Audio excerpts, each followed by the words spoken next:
Hello everyone, welcome to exam IQ. Exam IQ की इस video में शुरू करते हैं।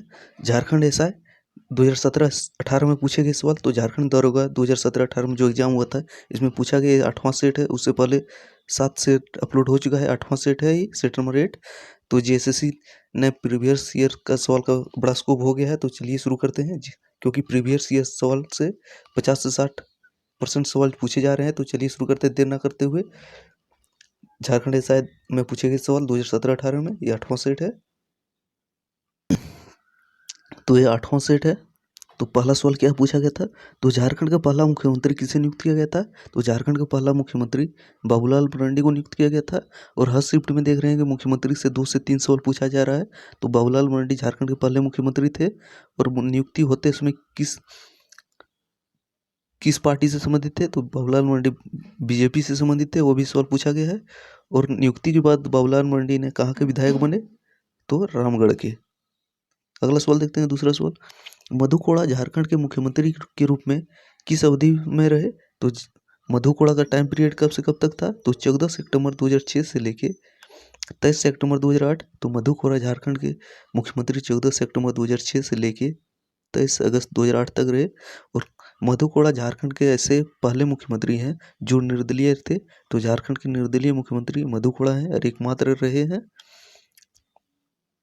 अगला सवाल, यहाँ देखे सेम लगातार मुख्यमंत्री से 2 सवाल पूछ दिए गए। अब राज्यपाल से पूछा है, क्या पूछा है? झारखंड की पहली महिला राज्यपाल कौन सी है, कौन है? तो झारखंड की पहली महिला राज्यपाल द्रौपदी मुर्मू है। तो द्रौपदी मुर्मू झारखंड की पहली महिला राज्यपाल है। और झारखंड के पहले राज्यपाल कौन थे? तो झारखंड के पहले राज्यपाल 2000 झारखंड निर्माण के बाद झारखंड के पहले राज्यपाल कौन थे? प्रभात कुमार। और वर्तमान में झारखंड के राज्यपाल कौन है? द्रौपदी मुर्मू। और द्रौपदी मुर्मू जो है झारखंड की पहली महिला राज्यपाल है। अगला सवाल देखते हैं, चौथा सवाल। झारखंड के निम्नलिखित जिलों में से ग्रेफाइट कहाँ पे अधिकतम पाया जाता है? तो झारखंड के कौन से जिले में ग्रेफाइट अधिकतम पाया जाता है? तो सही आंसर है पलामू। तो पलामू जिले में ग्रेफाइट के भंडार अधिकतम है। तो सही आंसर है पलामू। पांचवा सवाल, झारखंड राज्य में सालाना विभिन्न प्रकार के खनिजों का मूल्य क्या है? तो झारखंड राज्य में प्रतिवर्ष विभिन्न प्रकार के कितने रुपये के खनिज का मूल्य क्या है? तो सालाना 1500 करोड़ रुपये का खनिज का उत्पादन होता है। तो झारखंड राज्य में सालाना कितने सौ करोड़ का खनिज का उत्पादन होता है? तो 1500 करोड़ रुपये का। तो सही आंसर है 15,000 करोड़ का। तो झारखंड राज्य में सालाना विभिन्न प्रकार के खनिजों का मूल्य कितना है? तो 15,000 करोड़। तो माइंड में रखना कितने हजार? 15,000। छठा सवाल देखते हैं, पूर्व सिंहभूम जिले का कुल भौगोलिक क्षेत्रफल क्या है? तो पूर्वी सिंहभूम जिले का भौगोलिक क्षेत्रफल कितना है? तो पूर्वी सिंहभूम जिले का भौगोलिक क्षेत्रफल, ऑप्शन ए इसका सही है, 3533 किलोमीटर स्क्वायर। तो 3533 किलोमीटर स्क्वायर है पूर्वी सिंहभूम जिले का भौगोलिक क्षेत्रफल। सातवां सवाल देख लेते हैं। तो गढ़वा जिले में कितने अनुमंडल है? तो गढ़वा जिले में अनुमंडलों की संख्या कितनी है? 2। गढ़वा जिले में अनुमंडलों की संख्या कितनी है? 2। तो सही आंसर है 2। आठवां सवाल, प्रसिद्ध उसरी फॉल झारखंड के किस जिले में स्थित है? तो प्रसिद्ध उसरी फॉल झारखंड के गिरिडीह जिले में स्थित है। और किस नदी पे? और उसरी नदी पे ही स्थित है। और तो प्रसिद्ध उसरी फॉल झारखंड के गिरिडीह जिले में स्थित है। तो सही आंसर है गिरिडीह। 9वां सवाल, बसंत राय को निम्नलिखित में से किसने बसाया था? तो बसंत राय को किसने बसाया था? तो सही आंसर है राजा बसंत राय। तो राजा बसंत राय ने बसंत राय को बसाया था। तो सही आंसर हो जाएगा राजा बसंत राय। अगला सवाल देख लेते हैं। तो खेल प्रतिभा खोज के संदर्भ में कौन सा कथन सही है? तो खेल प्रतिभा खोज के संदर्भ में 4 कथन दिया है। तो इसमें कौन सा सही हो जाएगा? तो इसके देख लेते हैं। तो 1200 रुपये का मासिक छात्रवृत्ति दिया जाता है, बिल्कुल सही है। तो खेल प्रतिभा खोज के अंतर्गत 1200 रुपये का महीना मासिक मिलता है, सही है। युवा प्रतिभा प्रतियोगिता के माध्यम से चुने जाते हैं। और इसमें जितने भी युवा प्रतिभागी होते हैं एक प्रतियोगिता के माध्यम से चुने जाते हैं, वो भी सोच सही है। और इसका लक्ष्य है शिक्षा के साथ साथ खेल प्रशिक्षण प्रदान किया जाता है, तो बिल्कुल सही। और साल में वो किट खरीदने के लिए वार्षिक अनुदान भी दिया जाता है। तो कौन सा ऑप्शन सही होगा? तो ऑल ऑफ दिस। तो खेल प्रतियोगिता, तो खेल प्रतिभा खोज के अंतर्गत कौन सा ऑप्शन सही है? तो ऑल ऑफ दिस सही है। 11वां सवाल देख लेते हैं। झारखंड में निम्नलिखित में से 5,000 से कम की छोटी आबादी है, तो 5,000 से कम की छोटी आबादी किसकी है? गोरेट जनजाति की। सही आंसर है गोरेट। 12वां सवाल देख लेते हैं। झारखंड राज्य में लगभग कितने % आदिवासी जनसंख्या ग्रामीण इलाकों में रहते हैं? तो झारखंड राज्य में लगभग कितने % आदिवासी जो पॉपुलेशन है जो ग्रामीण क्षेत्र में रहते हैं? तो सही आंसर है 90%। तो 90% आदिवासी जनसंख्या है जो ग्रामीण क्षेत्र में रहते हैं। और शहरों में कितने % आदिवासी रहते हैं? तो शहरों में 10% आदिवासी जनजाति रहते हैं। और आदिवासी जनजाति जो है झारखंड की सबसे बड़ी जनजाति है। और भारत में इसका आदिवासी जनजाति का स्थान क्या है? तो भारत में आदिवासी जनजातियों का स्थान दूसरे नंबर पे है। और पहले नंबर पे भारत की सबसे बड़ी जनजाति कौन है? तो सही आंसर हो जाएगा गोंड। 13वां सवाल। संथाल विभिन्न नामों के साथ सरहुल उत्सव मनाते हैं। संथाल विभिन्न नामों के साथ सरहुल उत्सव मनाते हैं। इनमें से कौन सरहुल का दूसरा नाम है? तो सरहुल का दूसरा नाम क्या है? तो सरहुल को बाहा पर्व भी बोला जाता है। तो बाहा सरहुल का दूसरा नाम है। तो सही आंसर है बाहा। 14वां सवाल देख लेते हैं। निम्नलिखित जनजातियों में से कौन सा जनजाति बलिदान के लिए प्रसिद्ध है? तो बलिदान के लिए प्रसिद्ध जनजाति झारखंड की कौन सी है? खरवार। खरवार जनजाति है जो झारखंड की लड़ाकू जनजाति है जो बलिदान के लिए प्रसिद्ध है। तो सही आंसर है खरवार, यानी ऑप्शन इसका ऑप्शन चौथा है। 15वां सवाल देखते हैं। छोटा नागपुर निम्नलिखित औद्योगिक बस्तियों में से किस में स्थित है? तो छोटा नागपुर कौन सा औद्योगिक बस्तियों में स्थित है? तो सही आंसर हो जाएगा रांची। तो छोटा नागपुर में कौन सा औद्योगिक बस्ती स्थित है? रांची। अगला सवाल। झारखंड विधानसभा में कुल सीटों की संख्या कितनी है? तो और इस सवाल में अधिकांश स्टूडेंट कंफ्यूज करते हैं, क्यों? झारखंड विधानसभा में कुल कितनी सीटें हैं? तो 81 निर्वाचित सीटें हैं। अगर यहाँ पर 82 रहता तो कुल में 82 मारते ऑप्शन में से। ऑप्शन में 81 ही दिया तो इसलिए 81 ही 81 ही मारा है। क्यों 81? क्यों 81 जो सीटें हैं वो निर्वाचित होते हैं और एक मनोनीत, यानी कुल झारखंड में कुल विधानसभा सीटों की संख्या 82 है। 81 निर्वाचित और एक मनोनीत। तो इसको ध्यान में रखते हुए दूसरे आंसर क्या आंसर है? झारखंड विधानसभा सीटों की संख्या कितनी है? 81 निर्वाचित, एक 82। ऑप्शन जैसा रहेगा उस और जो सवाल पूछेगा उसके अनुसार। झारखंड का उच्च न्यायालय किस शहर में स्थित है? झारखंड का हाईकोर्ट कहाँ पे स्थित है? तो सही आंसर हो जाएगा रांची। रांची। तो झारखंड का हाईकोर्ट रांची में स्थित है। और रांची हाईकोर्ट जो है भारत का 21वां हाईकोर्ट है। तो भारत का हाईकोर्ट 21वां हाईकोर्ट कौन है? रांची। 18वां सवाल। भारत में तांबे की खदानों में झारखंड कौन सा स्थान पे आता है? तो तांबे की खदानों के मामले में झारखंड का स्थान तीसरा है। तो सही आंसर है इसका ऑप्शन के अनुसार तीसरा। तो तीसरे नंबर पे आते हैं। तो भारत में तांबा उत्पादन की दृष्टि से झारखंड तीसरे नंबर पे है। 19वां सवाल। झारखंड का सबसे बड़ा स्टील प्लांट झारखंड की किस शहर में स्थित है? तो एशिया का सबसे बड़ा स्टील प्लांट झारखंड की किस शहर में स्थित है? तो सही आंसर है बोकारो। बोकारो सही आंसर हो जाएगा। तो एशिया का सबसे बड़ा स्टील प्लांट कहाँ पे स्थित है? बोकारो। और बोकारो को बनाने में किस देश ने सहयोग किया था? तो इसका आंसर कमेंट करके कमेंट बॉक्स में कमेंट करें, क्योंकि ये पिछले वीडियो में बता चुके हैं बोकारो को बनाने में किस देश ने सहयोग किया था और ये पूछा भी गया था। तो 20वां सवाल। झारखंड के विशेष माओवादी विरोधी बल का क्या नाम है? तो झारखंड में कौन सा माओवादी विरोधी बल संगठित है? तो सही आंसर हो जाएगा। तो सवाल ये नहीं था, सवाल था तो झारखंड में विशेष माओवादी विरोधी बल, तो माओवादियों से लड़ने के लिए एक विशेष पुलिस का निर्माण किया गया है। तो कौन सा है? झारखंड जगुआर। तो झारखंड जगुआर का निर्माण माओवादी विरोधी बल के रूप में माओवादियों की लड़ाई के लिए किया गया है झारखंड सरकार द्वारा। तो झारखंड जगुआर हो जाएगा। 21वां सवाल। झारखंड सरकार कृषि में ग्रामीण युवाओं को लुभाने के लिए किस योजना को शुरू करने की योजना बना रही है? तो झारखंड सरकार कृषि क्षेत्र में ग्रामीण युवाओं को लुभाने के लिए कौन सी योजना बना रही है? तो सही आंसर हो जाएगा आर्या योजना। तो सही आंसर है आर्या योजना। तो ऑप्शन 3 आर्या योजना का निर्माण झारखंड सरकार कर रही है। हजारीबाग में आमतौर पर किस प्रकार की मिट्टी पाई जाती है? तो हजारीबाग में आमतौर पर रेतीली मिट्टी पाई जाती है। तो सही आंसर हो जाएगा रेतीली मिट्टी हजारीबाग में पाई जाती है। और हजारीबाग अभ्यारण्य हजारीबाग में स्थित है। और हजारीबाग जिले में झारखंड का सबसे गर्म कुंड सूर्य कुंड स्थित है, जिसका तापमान 88 डिग्री सेल्सियस रहता है। 23वां सवाल, झारखंड के उत्तर में कौन सा जिला स्थित है? तो कौन सा राज्य स्थित है? तो झारखंड के उत्तर में कौन सा राज्य स्थित है? तो सही आंसर हो जाएगा उत्तर में कौन सा है? बिहार उत्तर में स्थित है। जैसे ही झारखंड हो गया तो बिहार उत्तर में स्थित है यहाँ पे। और पूरब में कौन सा राज्य स्थित है? झारखंड के पूरब में पश्चिम बंगाल स्थित है, और दक्षिण में उड़ीसा, और पश्चिम में उत्तर प्रदेश और छत्तीसगढ़। तो झारखंड एक कैसा राज्य है? तो झारखंड में सदन का प्रकार कैसा है? तो झारखंड में सदन का प्रकार एकल सदनीय है, तो यानी केवल विधानसभा है, विधानमंडल नहीं है। तो एकल सदनीय व्यवस्था झारखंड विधानसभा की है, तो सही आंसर हो जाएगा एकल सदनीय। 25वां, झारखंड राज्य अपने राज्य की सीमा कितने देशों के साथ साझा करती है? तो झारखंड राज्य की सीमा जो है कितने देशों के साथ लगी हुई है?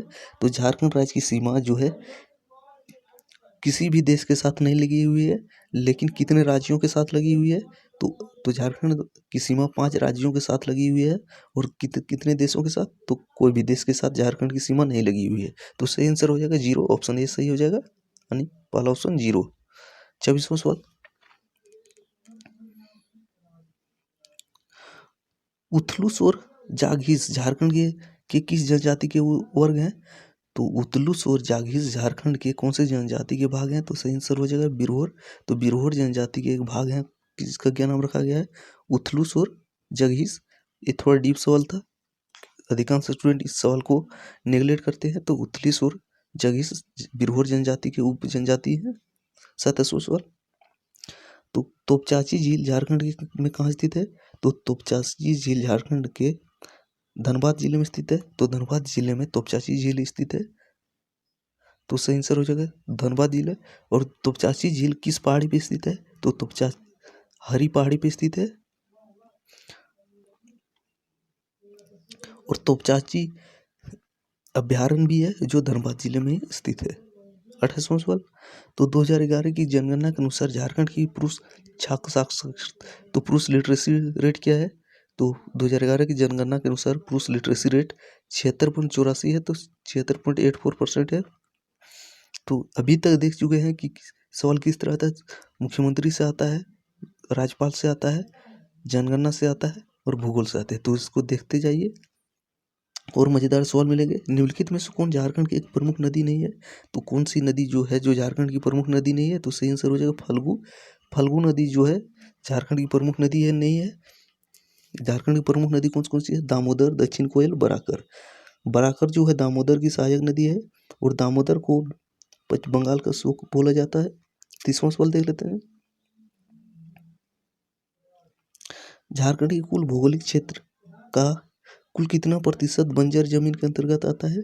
तो झारखंड के कुल भौगोलिक क्षेत्र का कितना परसेंट बंजर जमीन के अंतर्गत आता है? तो सही आंसर हो जाएगा 7.12%। 7.12% झारखंड क्षेत्र का कुल एरिया है जो बंजर भूमि के अंतर्गत आता है। तो सही आंसर हो जाएगा तीसरा ऑप्शन सही है। तो झारखंड के कुल भौगोलिक क्षेत्र का कितना परसेंट बंजर जमीन के अंतर्गत आता है? तो 7.12%। अब देखते हैं स्टैटिक जीके। स्टैटिक जीके इससे 30 सवाल पूछे गए थे, और इसमें भी अति महत्वपूर्ण सवाल हैं, वो भी रिपीट होंगे। तो चलिए देखते हैं वो भी। देख पा रहे हैं 8वां सेट का है, जीएस से सवाल है, जीएस और करंट अफेयर। तो बाहुबली फिल्म, फिर प्रसिद्ध फिल्म बाहुबली के स्क्रिप्ट राइटर कौन थे? तो स्क्रिप्ट राइटर बाहुबली के कौन थे? तो सही आंसर हो जाएगा केवी विजेंद्र प्रसाद। तो बाहुबली के स्क्रिप्ट राइटर कौन है? केवी विजेंद्र प्रसाद। और फिल्म्स और लेटेस्ट फिल्म आता है उसका राइटर और कुछ राइटर और एक्टर एक्ट्रेस का नाम पूछा जाता है। तो बाहुबली से इसमें पूछ दिया गया था। तो दूसरा सवाल क्या था? बीजिंग देश की राजधानी कहाँ है? और बीजिंग देश की राजधानी किस देश की है? तो बीजिंग चीन की राजधानी है। और चीन की मुद्रा क्या है? चीन की मुद्रा रेन मिंबी है, और कंफ्यूज करते हैं, चीन की मुद्रा बोल देते हैं।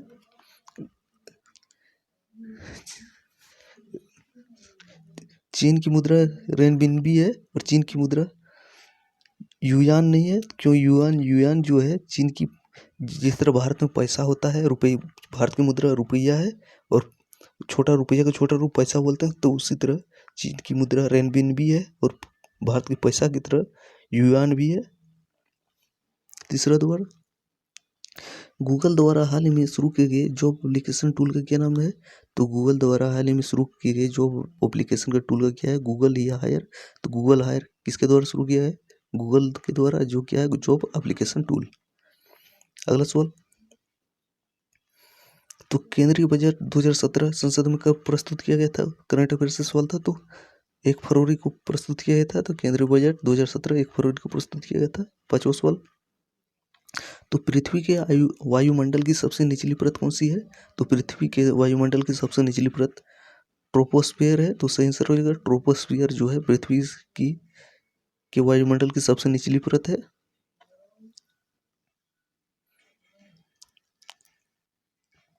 उस खतरनाक सॉफ्टवेयर का क्या नाम है जिसने मई 2017 में पूरे विश्व में कंप्यूटरों पर हमला किया?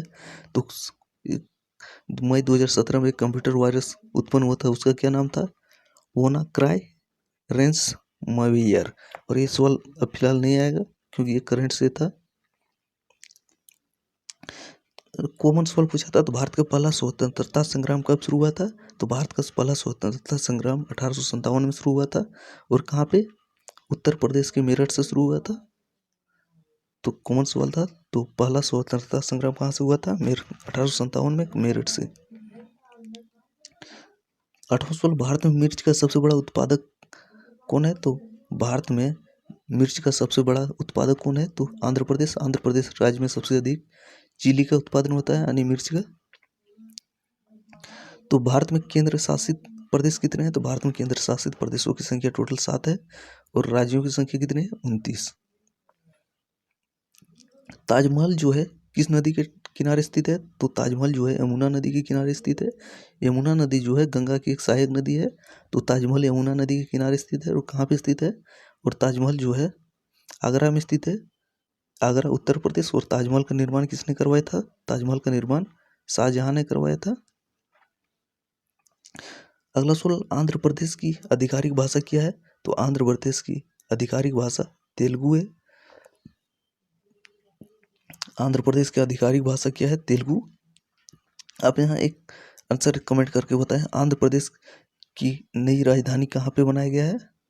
और आंध्र प्रदेश का हाईकोर्ट देश के कितने नंबर के हाईकोर्ट है? तो हाईकोर्ट हम लिख दिए, तो हाईकोर्ट 25वें नंबर पे है। और तो आंध्र प्रदेश की नई राजधानी का निर्माण कहाँ किया गया है? इसका आंसर कमेंट में करें। तो इनमें से कौन सा खेल पुरस्कार नहीं है? तो कौन सा ऑप्शन के अनुसार कौन सा खेल पुरस्कार नहीं है?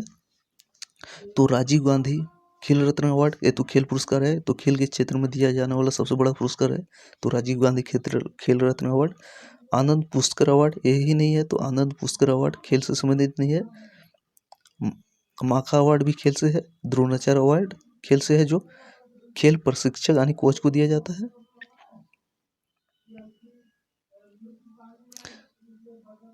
करंट से था। अगला सवाल, जो हेमंत सोरेन किस पार्टी से है? तो हेमंत सोरेन झारखंड मुक्ति मोर्चा से है। तो झारखंड मुक्ति मोर्चा यानी जेएमएम से है, झामुमो से है। और हेमंत सोरेन जो है झारखंड के एक बार मुख्यमंत्री रह चुके हैं। अगला सवाल, करंट अफेयर की था। और ये बुक जो है लगभग अभी तक सैकड़ों एग्जाम में पूछा जा चुका है, तो इसको एकदम रट लें। The God is small things पुस्तक के लेखक कौन है? The God is small things पुस्तक के लेखक है अरुंधति रॉय। और इस पुस्तक के लिए इसको मान बुकर पुरस्कार भी मिल चुका है। तो the God of small things Arundhati Roy द्वारा लिखा गया है। तो the God of small things Arundhati Roy. तो बांग्लादेश की मुद्रा क्या है? तो बांग्लादेश की मुद्रा टाका है। और राजधानी क्या है? और राजधानी बांग्लादेश की ढाका है और मुद्रा टाका। तो भारत में आर्थिक उदारीकरण का प्रारंभ कब हुआ? तो भारत में आर्थिक उदारीकरण का आरंभ 1991 में हुआ। तो उस समय भारत के वित्त मंत्री कौन थे? वित्त मंत्री मनमोहन सिंह। और प्रधानमंत्री कौन थे? वीपी नरसिंहा राव। तो भारत में आर्थिक उदारीकरण का जनक किसको माना जाता है? मनमोहन सिंह को। और भारत में आर्थिक उदारीकरण की प्रारंभ कब हुई थी? 1991 में। तो सही आंसर इसका ऑप्शन के अनुसार ऑप्शन 2 है। तो पृथ्वी के वायुमंडल में ऑक्सीजन की मात्रा कितनी है? तो पृथ्वी के वायुमंडल में ऑक्सीजन की मात्रा 21 है, 21%। तो ऑक्सीजन की मात्रा वायुमंडल में कितनी? 21%। और नाइट्रोजन की मात्रा कितनी है? 78%। मयूराक्षी नदी का उद्गम कहाँ है? तो मयूराक्षी नदी कहाँ से निकलती है? तो मयूराक्षी नदी त्रिकूट पहाड़ से निकलती है। तो सही आंसर है, तो मयूराक्षी नदी है त्रिकूट पहाड़ से निकलती है। समर ओलंपिक्स 2020 कहाँ होने वाला है? इस सवाल फिर से रिपीट हो सकता है। तो समर ओलंपिक्स 2020 टोक्यो में होगा। टोक्यो कहाँ है? जापान। और टोक्यो जो है जापान की राजधानी। और जापान की मुद्रा क्या है? जापान की मुद्रा येन है। और जापान के प्रधानमंत्री कौन है? Shinzo Abe. तो समर ओलंपिक्स 2020 कहाँ होगा? टोक्यो में। सवाल पूछा जाएगा फिर से। किस अधिनियम ने केंद्र और प्रांतों के बीच सत्ता को विभाजित किया था? तो सत्ता का विभाजन केंद्र और राज्यों में, स्टेट और सेंट्रल में किस अधिनियम के तहत किया गया था?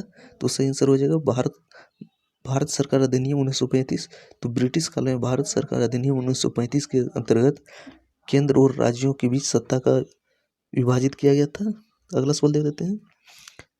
तो कौन सा नाम सिंधु घाटी सभ्यता से जुड़ा है? तो सिंधु घाटी सभ्यता से जुड़ा हुआ नाम कौन सा है? तो सही आंसर हो जाएगा मोहनजोदड़ो। तो मोहनजोदड़ो जो है सिंधु घाटी सभ्यता से जुड़ा हुआ है। और मोहनजोदड़ो का वास्तविक नाम क्या है? मोहनजोदड़ो का वास्तविक अर्थ क्या होगा? वास्तविक अर्थ मृतकों का टीला। तो सिंधु घाटी सभ्यता से मोहनजोदड़ो जुड़ा हुआ है। और एक सवाल बनता है, सिंधु घाटी सभ्यता को एक और नाम से जाना जाता है। तो सिंधु घाटी सभ्यता को हड़प्पा सभ्यता के नाम से भी जाना जाता है। करंट अफेयर से था, वो भी करंट से है। मथुरा कहाँ है? उत्तर प्रदेश में। भारत की पहली उच्च ऑक्टेन गैसोलीन उत्पादन इकाई का नाम क्या है? तो मथुरा में भारत की पहली उच्च ऑक्टेन गैसोलीन उत्पादन इकाई का नाम क्या रखा गया है? ऑक्टोमैक्स इकाई। ऑक्टोमैक्स इकाई कहाँ पे स्थित है? मथुरा, उत्तर प्रदेश में। और मथुरा के सांसद कौन है? फिल्म अभिनेत्री हेमा मालिनी।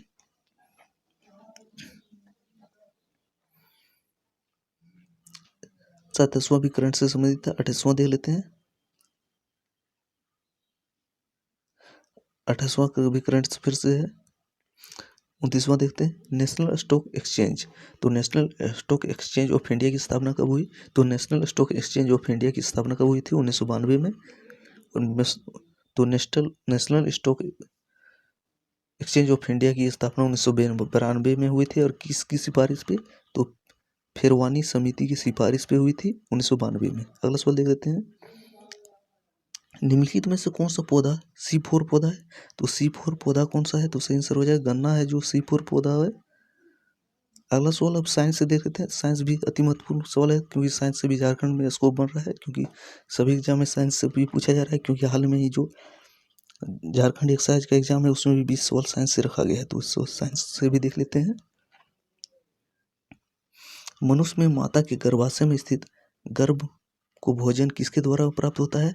तो गर्भाशय में शिशु को भोजन किसके द्वारा प्राप्त होता है? तो नाल यानी गर्भनाल के द्वारा। तो सही आंसर है नाल। नाल ना लिखे यहाँ पे गर्भनाल भी लिखा जाता है। तो मनुष्य की माता के गर्भाशय में शिशु को भोजन गर्भनाल के द्वारा प्राप्त होता है। दूसरा सवाल, गति का तीसरा नियम कहता है कि प्रकृति में प्रत्येक क्रिया के लिए एक बराबर और विरुद्ध प्रतिक्रिया होती है, इक्वल एंड अपोजिट प्रतिक्रिया होती है। तो न्यूटन का तीसरा नियम कहता है हर क्रिया के विपरीत एक प्रतिक्रिया होती है। तो क्रिया इधर से हुआ तो कुछ प्रतिक्रिया होगी, तो वही पूछा गया था। तो बराबर और विरुद्ध, इक्वल एंड अपोजिट प्रतिक्रिया होती है। तीसरा सवाल, प्रकाश संश्लेषण की क्रिया में पौधों द्वारा एक उत्पादक के रूप में कौन सी गैस मुक्त होती है? तो प्रकाश संश्लेषण की क्रिया में कौन सी गैस निकलती है? तो सही आंसर हो जाएगा ऑक्सीजन। और प्रकाश संश्लेषण में ऑक्सीजन गैस निकलती है। और प्रकाश संश्लेषण की क्रिया में पौधे कौन सा गैस लेती है? CO2 कार्बन डाइऑक्साइड लेती है और ऑक्सीजन निकालती है। चौथा सवाल, कृत्रिम गुर्दा एक ऐसा उपकरण है जो खून से नाइट्रोजन का कचरा इस प्रक्रिया के द्वारा हटाया जाता है। तो कृत्रिम गुर्दा को क्या बोला जाता है? डायलिसिस। तो सही आंसर हो जाएगा डायलिसिस जो है कृत्रिम गुर्दा है। तो उस उत्पाद को पहचाना है जो जैव ईंधन नहीं है, तो कौन सा उत्पाद है जो जैव ईंधन नहीं है, तो सही आंसर हो जाएगा कोयला। कोयला जैव ईंधन ना होके क्या है, एक जीवाश्म ईंधन है। कोयला एक जीवाश्म ईंधन है। तो लकड़ी, जानवरों का मल और कृषि कचरा है जो जैव ईंधन है।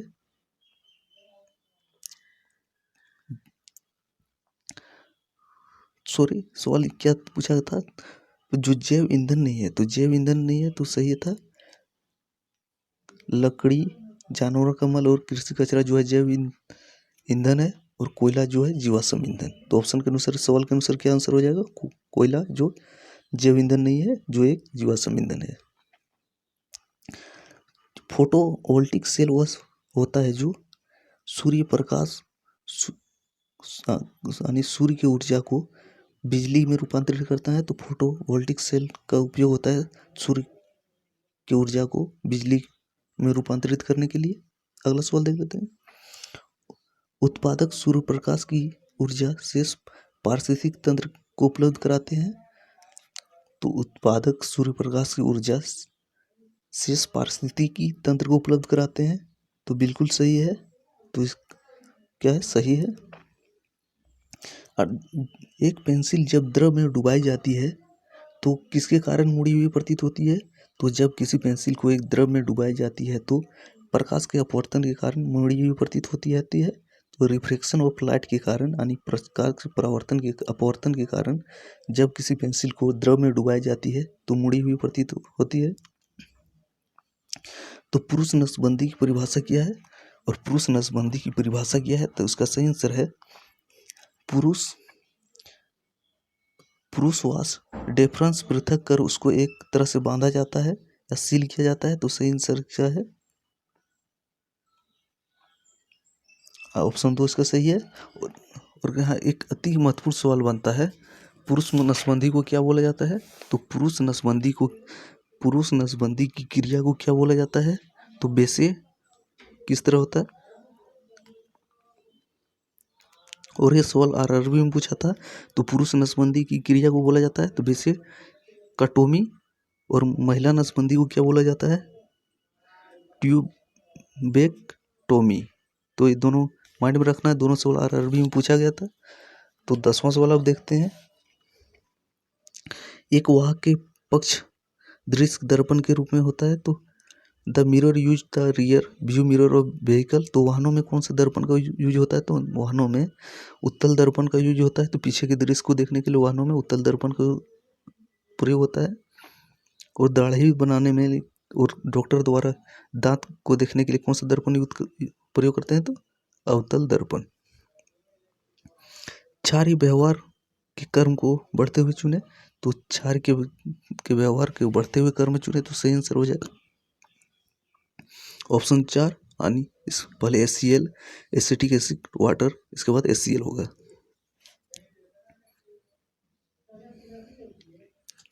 बारहवां सवाल, जब समांतर में संयोजित होते हैं तो उपकरणों के बीच, जब किसको पैरेलल क्रम में जोड़ा जाता है तो उपकरण के बीच वोल्टेज का कोई विभाजन नहीं होता है। तो जब पैरेलल क्रम में जोड़ा जाता है तो उपकरण के बीच वोल्टेज का विभाजन नहीं होता है।